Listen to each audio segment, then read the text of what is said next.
Halo temanku semuanya. Jadi siang hari ini kita waktunya memberikan susu ya kepada Caki.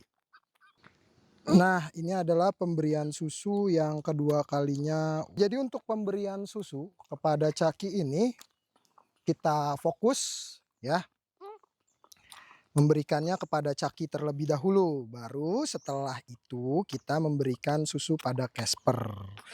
Nah, kalian bisa lihat Caki minum susunya lancar ya. Ini pemberian susu yang kedua kalinya di hari ini, tanggal 22 Juni 2026 ya, temanku. Aku senang sekali saat ini sudah sampai rumah dan bisa berjumpa lagi dengan beberapa monyet-monyet yang aku rawat ya. Lihat. Sayang.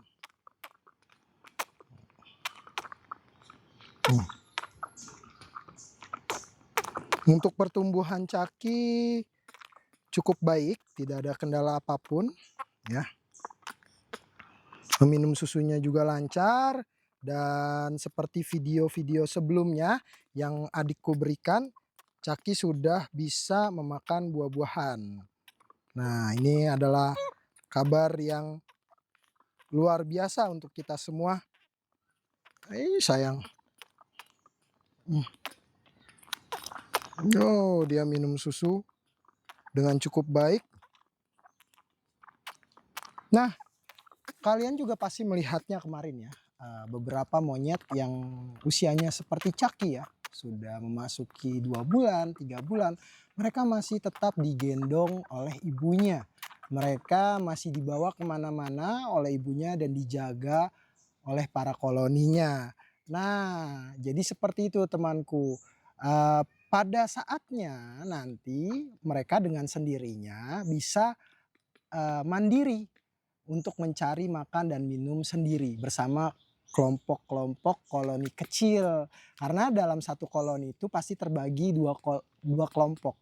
Yang satu adalah kelompok monyet kecil, yang satu adalah kelompok monyet dewasa. Nah, sementara seusia Caki seperti ini, memang penanganannya masih dalam perawatan yang cukup ekstra. Masih membutuhkan susu untuk mendukung tumbuh dan berkembangnya dengan baik. Jadi seperti itu temanku ya. Jadi untuk membesarkan bayi monyet seperti Caki ini, saya menggunakan cara yang alami, selayaknya induk primata yang membesarkan anaknya. Jadi mereka sementara ini masih meminum susu sampai waktunya tiba. Nanti dengan sendirinya Caki akan berhenti meminum susu, memilih untuk memakan makanan alaminya. Tapi karena ini peliharaanku yang sudah aku adopsi ya, terkadang beberapa monyet dewasa pun masih aku berikan susu untuk mencukupi nutrisi yang mereka butuhkan. Jadi seperti itu temanku ya. Karena mereka semua adalah tanggung jawabku, maka semua kebutuhan yang mereka butuhkan pastinya harus terpenuhi. Jadi seperti itu. Nah, ini dia sudah mulai bergerak. Jadi ketika dia selesai minum susu, dia masih mendekatiku seperti ini. Nah, ketika dia sudah turun ke bawah, kita akan menghindar secara perlahan. Kita akan mengambil Casper ya. Nah, ini susu yang diminum oleh Caki masih tersisa banyak. Jadi ini kita akan berikan kepada Casper. Oke, kalian bisa memperhatikan Caki yang sedang bergerak.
Ini dia.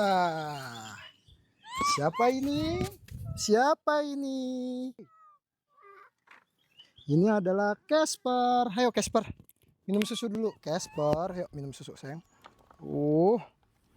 Nah, jadi kita berikan susunya satu persatu ya, agar mereka tidak merebutkan botol susu ini. Dan sisi baiknya ketika kita fokus memberikan susu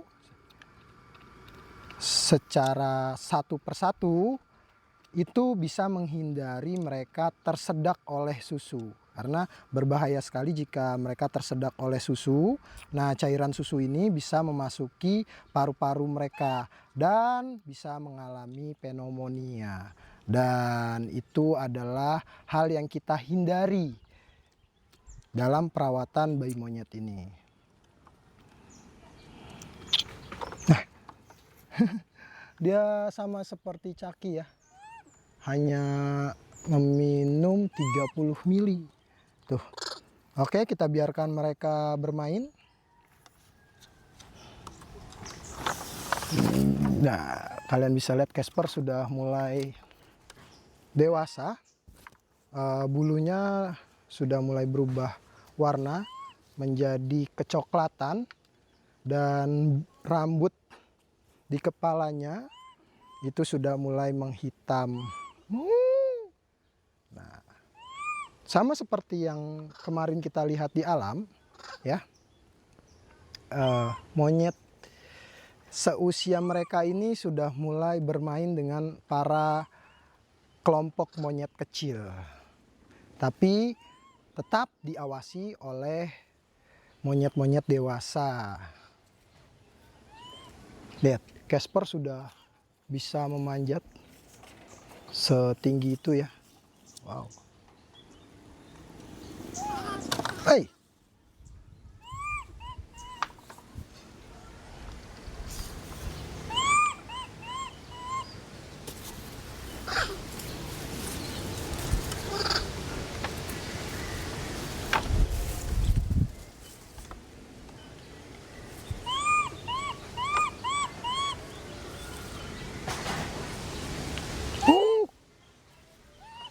Hmm.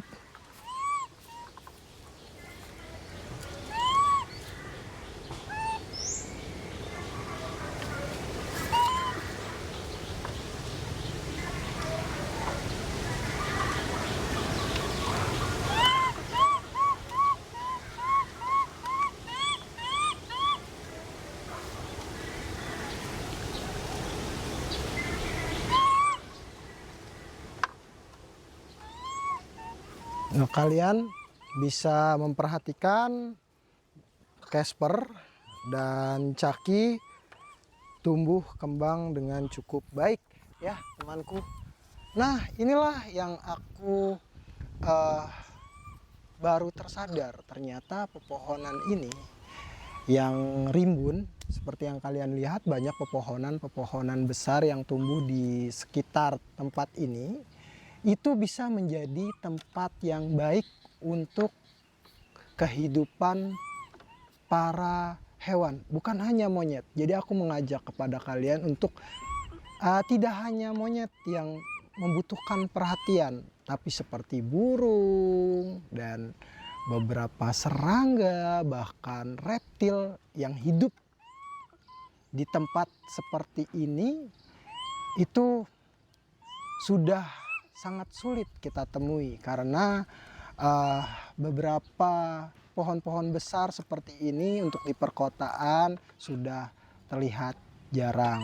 Ada di taman kota, tapi di tengah keramaian tidak mungkin ada satwa liar yang bisa berdampingan dengan manusia. Itu kenapa saya senang saat ini mempelajari beberapa tumbuhan atau tanaman fikus, tumbuhan-tumbuhan yang tidak bisa diproduksi oleh manusia, tapi bisa dimanfaatkan oleh makhluk hidup seperti primata, burung, serangga, dan reptil yang hidup di area tempat tersebut. Jadi seperti itu. Apa maksudnya tidak bisa diproduksi? Ya, ada beberapa pohon yang kayunya bisa digunakan untuk bahan produksi seperti untuk membuat meja, untuk membuat furniture, untuk membuat rumah. Tapi, hey sayang, kenapa sih? Oh, dia mau minum susu lagi. Jadi untuk jenis tanaman ficus itu tidak bisa diolah atau tidak bisa diproduksi untuk kebutuhan manusia karena bentuk pohonnya itu memiliki bentuk yang acak atau serat yang tidak sesuai dengan kebutuhan produksi. Nah, itulah kenapa pada saat ini saya ingin menumbuhkan beberapa bibit ficus agar bisa kita gunakan nantinya untuk kebutuhan makhluk hidup yang ada di tempat tersebut. Nah, jadi seperti itu temanku. Mudah-mudahan kalian memahami apa yang aku bicarakan hari ini. Aku menunjukkan kepada kalian gimana hari ini kondisi Chucky, Casper, mereka tumbuh dengan cukup baik, ya. Nanti dulu sayang. Ayo. Mereka meminum susunya juga lancar.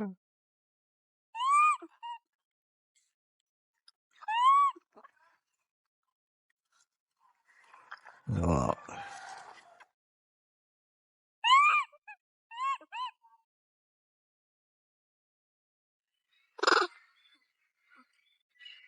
Ayo.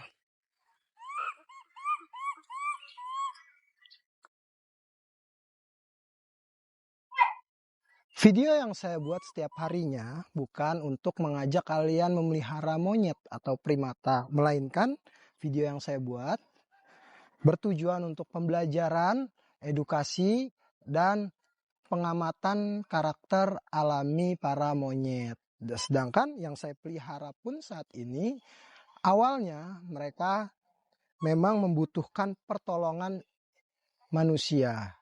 Maka dari itu, aku merawat mereka sambil memberikan pengalamanku bagaimana karakter alami mereka, habitat asli mereka, dan seperti apa mereka tumbuh hari demi hari, waktu demi waktu. Hei, sini sayang. Oh, sudah tidak, Mak. Dan yang harus kalian perlu ketahui juga, primata itu memiliki usia yang panjang. Bisa mencapai setengah dari usia manusia. Manusia saat ini rata-rata ya ada yang 40 sudah tidak ada yang 50, ada yang sampai 60, sudah jarang sekali lebih dari 70 mungkin ya. Untuk hal itu mungkin harus mendapatkan data yang spesifik, tapi untuk primata ini bisa mencapai usia 15 tahun, 20 tahun, bahkan aku pernah menemui primata monyet ekor babi yang berusia 21 tahun. Usia yang cukup panjang untuk hewan liar seperti mereka ini. Hei, kenapa sayang?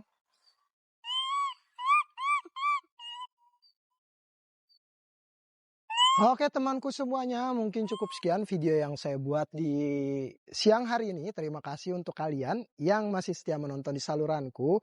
Terima kasih atas komentar positif kalian dan beberapa masukan yang membangun untuk saluran ini agar bisa memberikan video-video yang bermanfaat untuk kita semua dimanapun kalian berada, terutama untuk mempelajari monyet ekor panjang dan monyet ekor babi yang ada di negaraku Indonesia. Terima kasih sekali lagi saya ucapkan. Jika kalian belum menekan tombol subscribe, sekarang juga kalian bisa menekan tombol subscribe, share, like, and comment apabila menyukai saluranku. Lanjut lagi di video selanjutnya. Terima kasih.